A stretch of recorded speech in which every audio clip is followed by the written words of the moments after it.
Hello one, hello all, it is the gothiest ghost of them all, Caspa in the flesh. And it's time for a review of Richard Dawson, the Ruby Chord.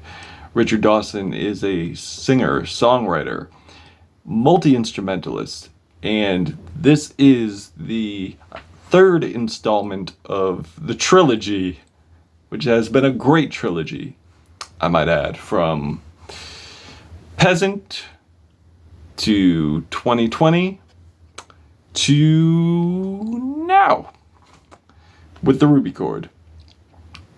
Like, he's always come through with just such a epic presence on here. Like, he's always mixed in the beauty and eccentricity and a very bizarre contrast, which we will get into later. With Richard Dawson, like, he's had an amazing run in terms of this trilogy. He has not missed. He has not missed.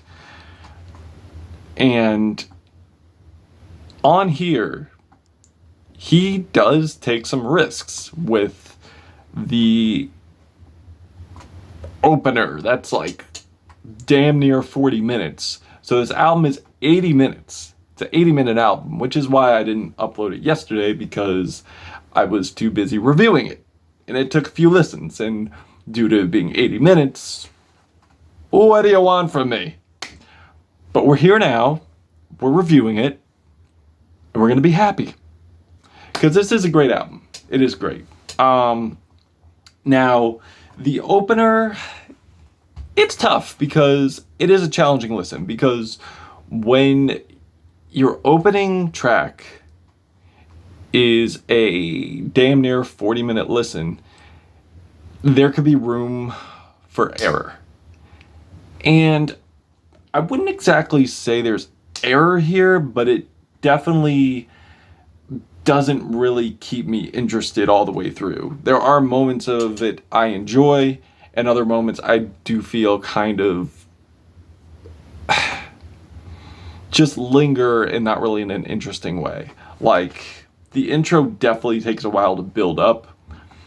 But once Richard lays his voice to the track, once you get like the strumming going, you know you're in for something good. So with that being said,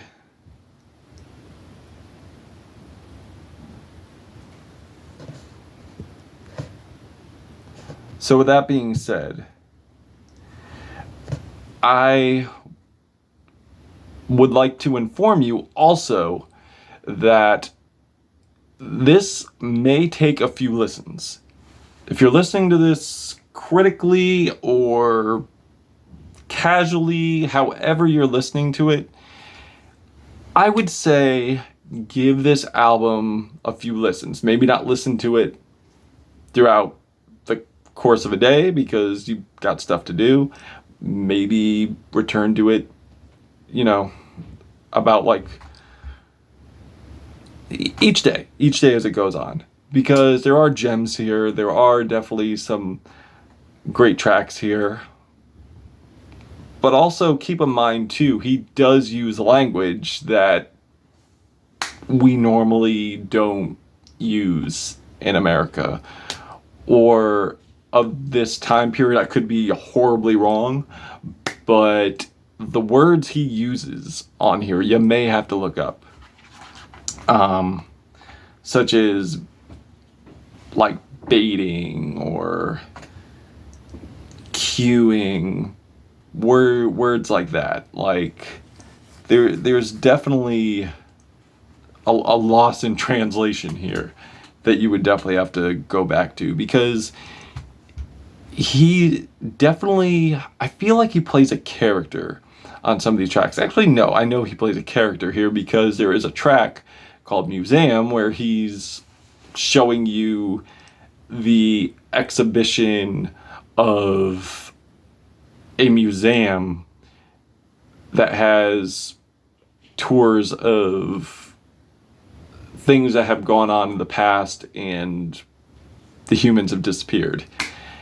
And to the best of my knowledge, humans have not disappeared, so it must be from a place of fiction, which he does well. Like, he knows how to play a character. He knows how to keep the audience riveted lyrically. Now, I love his vocals, because his vocals are very medieval in tone, very, very old time. Like, he's definitely like one of those guys that just, like, you know, sits in a chair, says, "Come on here and I'll sing you a song, tell you a tale." Which, probably a horrible accent I'm doing right now, but that's the vibe he's giving. Like, the jolly man on the chair about to just strum you some notes and sing to you a beautiful song of cryptic lyrics and tales of wonder, which is basically what Richard Dawson does. And there's definitely romance here.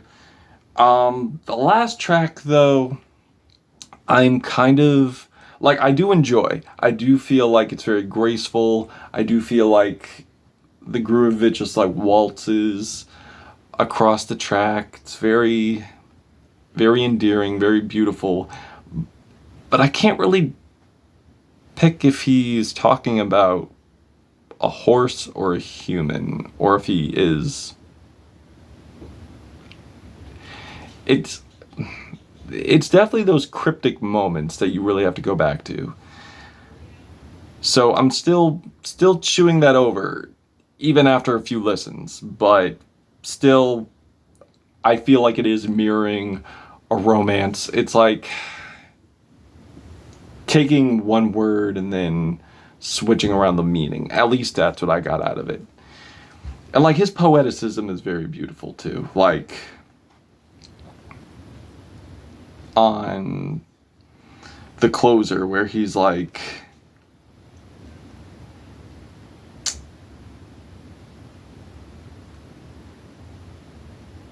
leaving behind a rose, horizon frozen in place, you lean forward in the saddle to embrace. I wonder if my lady knows there's no way back to the world from which she was born, and that the only way is forward and down. So, I would assume that maybe he's talking about a woman and being metaphorical here. Like, there's so many layers here, and that's what I think I've stated before. I do love music that's layers, where I could go back to it and pick out something different from it. So, and as far as, like, the instruments goes, you got your strings, you got synths on here, you got your guitar, you got the harp, and he plays very passionately too. Like, the performances on here are very intense. They've always been. Like, he really wants you to know he is putting emphasis on that string playing.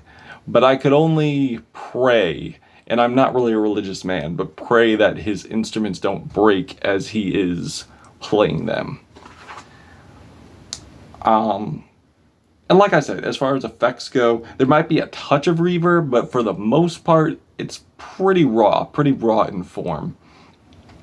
And, like, there's definitely experimental passages here which could throw the listener off if this is your first time listening, because he's not only bringing you stuff from, like, the old time, but he's also putting stuff from the future time in here. And Thicker Than Water, like, has these majestic plucked harp strings, really sweet chord progressions, and some nice driving melodies here, nice driving grooves. And I feel like I'm dancing amongst villagers as I'm listening to this. And these gorgeous coalescing background singers just going along with Richard's vocals are something to behold. The Fool is like this freakishly unhinged yet endearing romance story, and the instrumentation on here sounds like a giant metal machine just lumbering around the city, just causing panic. And then it goes to, the passage of bliss and harmony. Even though that's not really what the track is about. The track is about finding love with this woman that he's met in a pilgrim's caravan. And right then and there, they were on this very bizarre love story. But, I'm not going to ruin it for you. You're going to have to check it out for yourself, but it is quite the listen. So check that out. Now on here, he is definitely, like I said, portraying a character. And for example, with the fool that I mentioned for Mueseum, which is odd because, like I said, he's talking about, it sounds old, but he's talking about a dozen centuries into the future. And as the track goes on, there are some futuristic nuances here, where it just becomes very, very meditative, very hypnotic, and you get these marching grooves. I love how the arpeggios switch up from harp arpeggios to synth bass. And it's very enchanting, very eerie in concept, but it's crazy because the ending has a celebratory feel to it, to where you're celebrating the life of what once was. And I guess that's where it goes on from there. Now, as far as gripes go, like I said, I do think there are some sonic inconsistencies here. There are some moments where it either drags or there's certain harmonies that don't really align that well. But I don't think anything is terrible on here, because for every track I'm not really too crazy about, there is certainly moments that stand out to me in a very positive way, like the galloping rhythms on the track Tip of an Arrow, where these ascending vocals follow along with these galloping rhythms. Iron Maiden in their prime, and it's great. Overall, I wouldn't say this is my favorite album by Richard Dawson out of the trilogy, but it is great. And I'm feeling a light 4 Black Hearts out of 5 on this one. Light 4 out of 5. But that's just my opinion. If you've given this a listen, what did you think of it? Did you love it? Did you hate it? Was it too challenging for you? If so, I completely understand. But yeah, let me know in the comments.